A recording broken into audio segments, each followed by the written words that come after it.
বুঝলি ভাই আজিজ, আমার ননদ কিন্তু খুব কেয়ারিং। যে ঘরে যাবে সে ঘরে একদম জল জল করবে, আলোকিত হয়ে যাবে।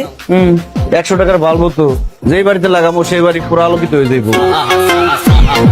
ইউ মিন ভাই তোমার মতো ছেলে? হ্যাঁ, কি টার্গেট করছি আমি? আপনার টাকা? অবভিয়াসলি, তা নয় তো কি? আপনার হয়তো আমার ব্যাকগ্রাউন্ড সম্পর্কে ধারণা নেই স্যার। আপনাদের মতো সো কল্ড বিজনেসম্যান আমার বাবার অফিসের লাইন দিয়ে দাঁড়িয়ে থাকে। আরে বেটা, আমিও তো তাই কই। কি এর গেঞ্জি ছিঁড়ে, জামা ছিঁড়ে, প্যান্ট ছিঁড়ে, মানুষ ধরে ছিঁড়া বলা বেটা। এখনকার পোলা পান সব ফার্মের মুরগি, আমগো মতো কলজা অগনাই, বুঝছো? আজকের এই ভিডিওতে আপনারা দেখবেন বর্তমান সময়ে বাংলা নাটকের জনপ্রিয় অভিনেতাদের সেরা কিছু অ্যাটিটিউড ডায়লগ, যে ডায়লগগুলি সোশ্যাল মিডিয়ার কল্যাণে রাতারাতি নির্দুনে তোলপাড় সৃষ্টি করে দিয়েছিল। রাস্তার পাশের চা দোকানে চা খাইতেছিলাম, পুলিশ হয়ে কয় আপনি অ্যারেস্ট। আমি জিজ্ঞালাম খিল্লিকা, ওরা কয় আমরাও কইতে পারবো না, উপরের নির্দেশ 54, তারপরে চালান। সুতরাং গাইস, আপনি আপনার পছন্দের অভিনেতাদের এমন সব ইন্টারেস্টিং ডায়লগগুলো একসাথে উপভোগ করতে চাইলে পুরো ভিডিওটি সম্পূর্ণ দেখার অনুরোধ রইল। এই সময় কম, শুরু করো। আর হ্যাঁ গাইস, মূল ভিডিওতে যাওয়ার আগে আপনার কাছে আমাদের এই ছোট চ্যানেলটি সাবস্ক্রাইব করার অনুরোধ রইল। ঠিক আছে ঠিক আছে, তাহলে আর বেশি কথা না বাড়িয়ে চলো ভিডিও শুরু করা যাক। সো গাইস, লিস্টের শুরুতে আপনারা দেখবেন নির্জন না হলে টিকটক কাঁপানো অ্যাটিটিউড ডায়লগগুলি। আমার পথের যত কাটা আমার শুটার করে কিল, আমি খালি পকেট নিয়ে আমার মিলিয়নের টেল। You know what I am saying bitch. সমস্যা কি তোর? কান্দাস কেন? তুই ছেলে মানুষ না? তুই কাঁদবি কেন? মেয়েরা তোর জন্য কাঁদবে।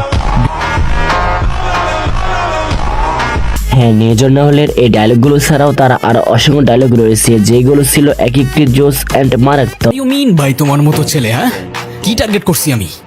আপনার টাকা? অবভিয়াসলি, তা নয় তো কি? আপনার হয়তো আমার ব্যাকগ্রাউন্ড সম্পর্কে ধারণা নেই স্যার। আপনাদের মতো সো কল্ড বিজনেসম্যান আমার বাবার অফিসের লাইন দিয়ে দাঁড়িয়ে থাকে। যাই হোক, তারপর রয়েছে নিলয় আলমগীরের রিসেন্ট টাইম ভাইরাল হওয়া ডায়লগগুলি। আরে আমি সৌদির বাদশাহ মোহাম্মদ বিন সালমানের কোম্পানিতে চাকরি করছি। আমার আশেপাশে সবাই সবসময় নতুন জামা কাপড় পরে থাকতো।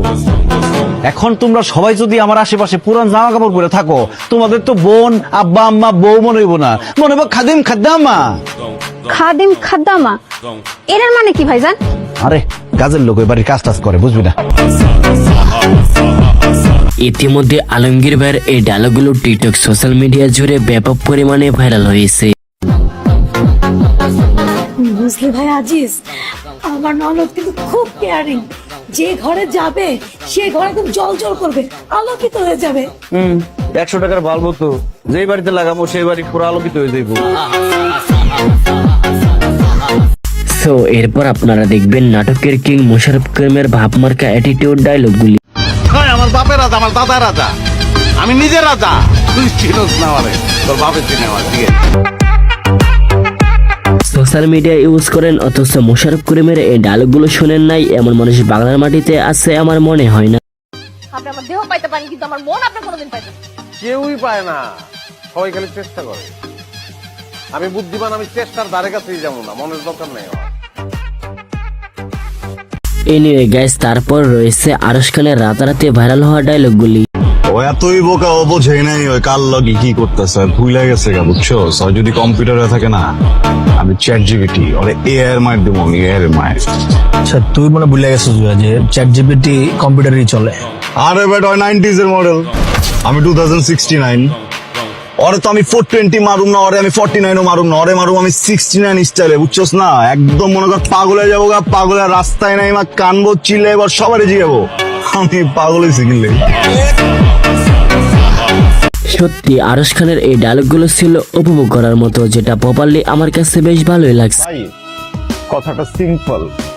একটা ছেলে যদি একটা মেয়েকে ভালোবাসে, ওই মেয়েটা না তখন ছেলে লাইফের অক্সিজেন হয়ে যায়। আর অক্সিজেন ছাড়া কেউ বাঁচে?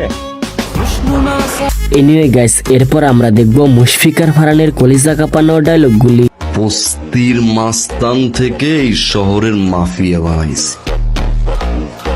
আর যে মাফিয়া বানায় সে কে? Secret mafia. তা কয়টা প্রেম করেন আপনি? একটাও না, সিঙ্গেল। অটাপাল গাইস, এরপর আপনারা দেখবেন বোরহান কাকার রাতারাতি পুরো বাংলাদেশ কাঁপানো অস্থির কিছু ডায়লগ। কাকা এটা আপনি কি কইলেন? আমি মানুষের চাকরি করু, মানুষের সার ডাকু, মানুষে উল্টা আমারে সার ডাকু।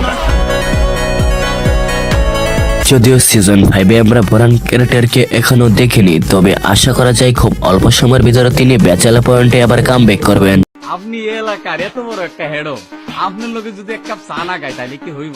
শুনেন, আমি কিন্তু ঢাকা শহরের কোনো হেডন বাট আপনার আমার খুব ভালো লাগছে। যাই হোক, এরপর আপনারা দেখবেন অলরাউন্ডার পাশার রক্ত গরম করা অ্যাটিটিউড কিছু ডায়লগ। ঠিক আছে, আপনি কেস উঠায়েন না, আমরাও দেখি কি করতে পারি। পরে শহর থেকে কেউ হারাই গেলে আবার কাঁদেন না। আপনি কি আমাকে থ্রেট দিতেছেন? পাশা কাউরে থ্রেট দেয় না, পাশার আওয়াজটাই একটা থ্রেট।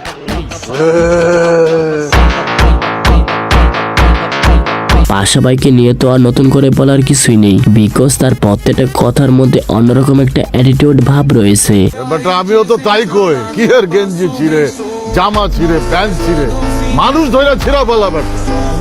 এখনকার পোলা পান সব ফার্মের মুরগি, আমগো মতো কলজা অগনায়, বুঝছো? লিস্টে সবশেষে রয়েছে জিয়াউল হক পলাশের কিছু চাপাবাজি ডায়লগ। আমার কাছে তো টাকা পয়সা কোনো ম্যাটারই না ভাইয়া। ছোটবেলা দেখতাম আর আম্মা খাটের উপর দিই 10-12 লাখ 20 লাখ টাকা ছড়াছিটা রাখতো। আমি তো ছোট মানুষ, আমি তো কিন্তু বুঝতাম না কিন্তু টিয়া, আমি তো বিছনার মধ্যে মুতি দিতাম, আমার চোখের সামনে টিয়া ভাসে যেত। এক্সকিউজ মি, তোমার আব্বু আমাকে যে টাকাটা দেয় তার চেয়ে বেশি টাকা আমি তোমার পিছনে খরচ করি, বুঝছো? চাপাবাজিতে কাবিলা ভাই সবসময় সেরা, কেননা এটার জন্য তিনি হংকং থেকে পিএইচডি করেছেন, যা আপনারা তার ডায়লগগুলো শুনলেই বুঝতে পারবেন। আই কাকা সাচ্চা মুসলমান, আর সামনে যদি আমরা মদ খান আর কিচ্ছু হইতো না। আই যেমনি নিজেরা কন্ট্রোল করি হেমনি কন্ট্রোল করুন, কোনো সমস্যা নেই। তো বন্ধুরা, আজকের মতো এই পর্যন্তই, দেখা হচ্ছে পরবর্তী কোনো নতুন ভিডিওতে। ততক্ষণ ভালো থাকবেন, সুস্থ থাকবেন, টেক কেয়ার, আল্লাহ হাফিজ। आपके सामने एक बड़ा सा रेड बटन है। दबा दिया।